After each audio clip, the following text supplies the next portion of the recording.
Assalamualaikum warahmatullahi wabarakatuh. Perkenalkan, nama saya Fira Zabia dari Program Studi Sistem Informasi Angkatan 2023. Sini saya akan mempresentasikan UAS mata kuliah Perencanaan Strategi Sistem Informasi. Nah, langsung aja kita masuk ke dalam judul proyeknya. Di sini tuh saya sudah membuat judul proyek berjudul Perencanaan Strategi Informasi dalam mengoptimalkan penggunaan AI generatif dalam sektor pendidikan. Nah, kemudian di sini juga ada teman-teman kelompok saya. Jadi daftar isinya di sini sudah lengkap. Kita masuk ke bab 1 latar belakang. Nah, jadi yang kita tahu perkembangan teknologi informasi di era digital ini kan membawa perubahan besar nih di berbagai sektor termasuk sektor pendidikan. Nah, salah satu teknologi yang saat ini berkembang pesat adalah AI generatif nih yang kita tahu. Nah, yaitu kecerdasan buatan yang mampu menghasilkan konten nih seperti teks, kemudian juga gambar, dan materi pembelajaran secara otomatis. Nah, di bidang pendidikan, AI generatif ini tuh memiliki potensi untuk perubahan besar. Nah, di bidang pendidikan, AI generatif ini memiliki potensi untuk membantu proses pembelajaran mengajar, mempercepat administrasi, kemudian juga memperkaya materi yang diajarkan oleh guru-guru. Namun, pada kenyataannya banyak lembaga pendidikan di Indonesia ini yang belum siap dalam mengimplementasikan AI generatifnya secara optimal.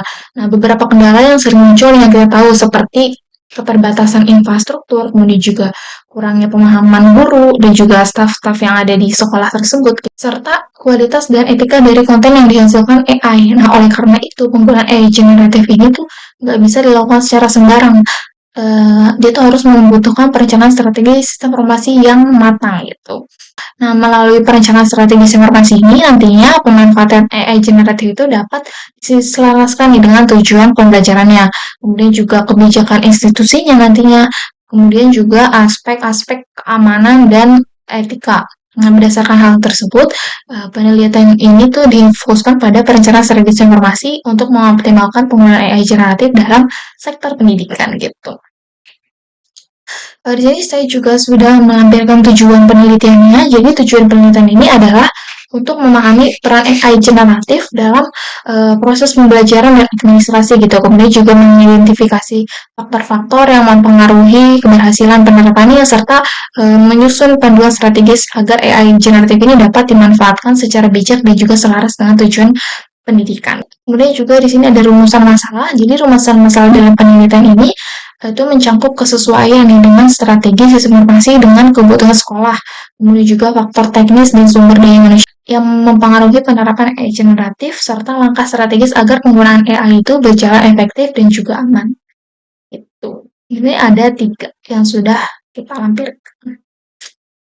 Kemudian di sini ada manfaat penelitian. Jadi manfaat penelitian ini yang diharapkan itu dapat nantinya itu membantu lembaga pendidikan, kemudian juga guru, staf, dan siswa dalam memahami serta memanfaatkan AI generatif secara cerdas dan juga bertanggung jawab gitu. Di sini kita masuk ke bab 2 landasan teori. Oke, saya akan jelaskan dulu. Di sini saya sudah menulis perencanaan strategis informasi. Jadi perencanaan strategis informasi itu kalau bisa kita bilang dia merupakan proses untuk menyelaraskan pemanfaatan teknologi informasi dengan tujuan organisasi.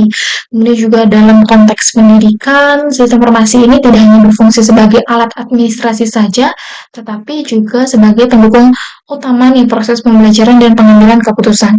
Gitu. Nah, kemudian untuk strategi informasi ini dia tuh merupakan jangka menengah hingga panjang yang mengarahkan bagaimana informasi ini dirancang, kemudian juga dikembangkan dan dimanfaatkan untuk mendukung pencapaian tujuan organisasi gitu. Nah, kalau di strategi ini tuh mencangkup kebijakan pengelolaan data, aplikasi, infrastruktur teknologi informasi, serta pengembangan sumber daya manusia yang terlibat dalam pengelolaan sistem gitu. Oke, selanjutnya kita masuk ke teori yang relevan dengan proyek penelitian.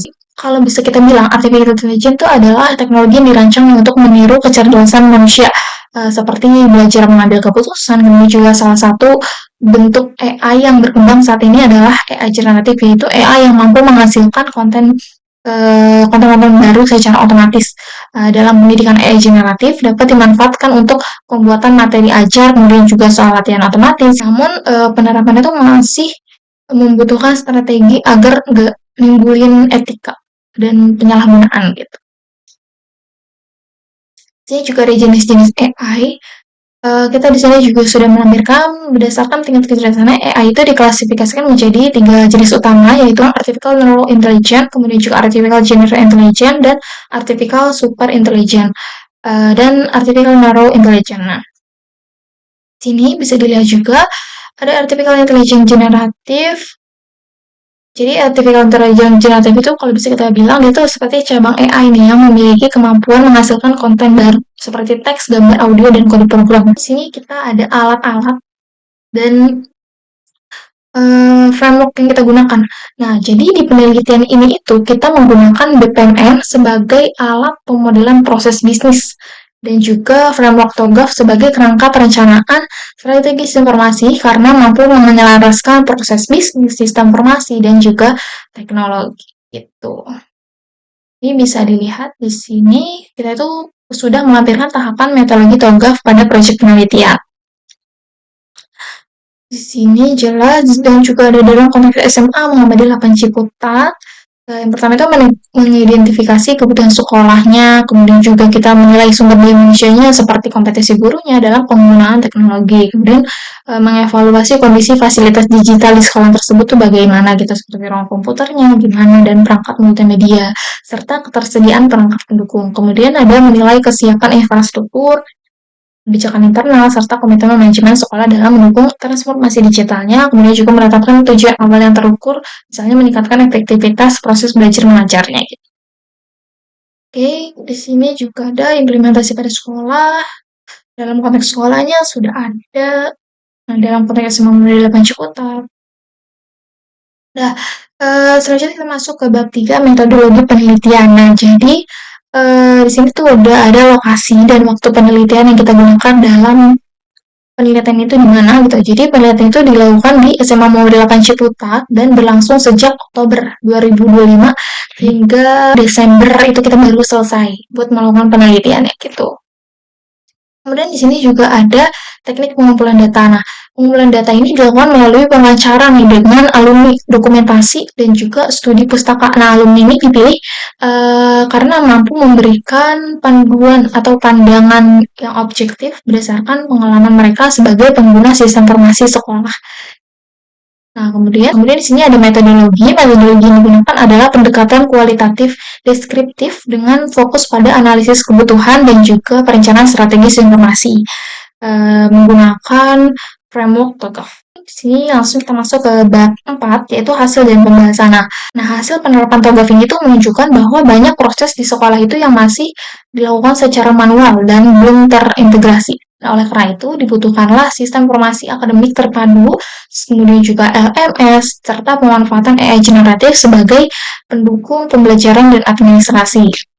Nah, implementasi ini tuh direncanakan secara bertahap, mulai dari digitalisasi data, kemudian juga penerapan sistem akademik, hingga integrasi AI generatif dengan pengawasan dan evaluasi berkelanjutan. Nah, sekarang kita masuk ke dalam menjawab dan membahas tentang rumusan masalah ke-1. Nah, jadi strategi informasi yang dirancang ini mampu mengintegrasikan AI generatif ke dalam ekosistem pendidikan melalui arsitektur enterprise, sehingga AI itu tidak berdiri sendiri, tetapi mendukung proses pembelajaran dan juga administrasi. Kemudian, kalau kita bisa menjawab dan membahas tentang rumusan masalah kedua, jadi keberhasilan penerapan AI generatif ini itu dipengaruhi oleh faktor teknis seperti data, kemudian juga infrastruktur, dan keamanan, serta faktor manusia seperti kesiapan guru, kemudian juga literasi digitalnya itu bagaimana, dan dukungan manajemennya. Nah, kemudian ada membahas tentang rumusan masalah 3.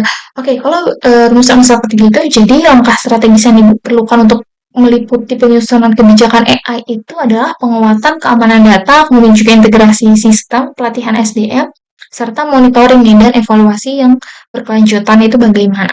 Gitu. Kita langsung beralih ke bab 5, kesimpulan dan saran. Nah, sini tuh saya akan membacakan inti dari kesimpulan dan juga sarannya saja. Jadi kesimpulan dari penelitian itu menunjukkan bahwa pemanfaatan AI generatif ini di pendidikan ini memerlukan perencanaan strategi sistem informasi yang terstruktur. Kemudian juga memerlukan keseimbangan antara teknologi dan juga sumber daya manusia serta penerapan bertahap nih agar memberikan dampak positif bagi pendidikan itu bagaimana. Tuh. Nah, kemudian saran dari penelitian yang sudah kita lakukan ini adalah sekolah ini disarankan untuk menyusun strategi informasi yang matang dan juga agar meningkatkan kompetensi sumber daya manusianya gitu, serta menerapkan AI generatif secara bertahap dan terkontrol. Nah, gitu. Kemudian daftar pustaka. Referensi penelitian ini tuh berasal dari jurnal, kemudian juga buku, dan artikel ilmiah yang membahas tentang sistem informasi, kemudian juga AI generatif, dan framework TOGAF, sesuai isi dari laporan kita. Gitu. Oke, mungkin sekian presentasi dari saya. Kurang lebihnya mohon maaf. Wassalamualaikum warahmatullahi wabarakatuh.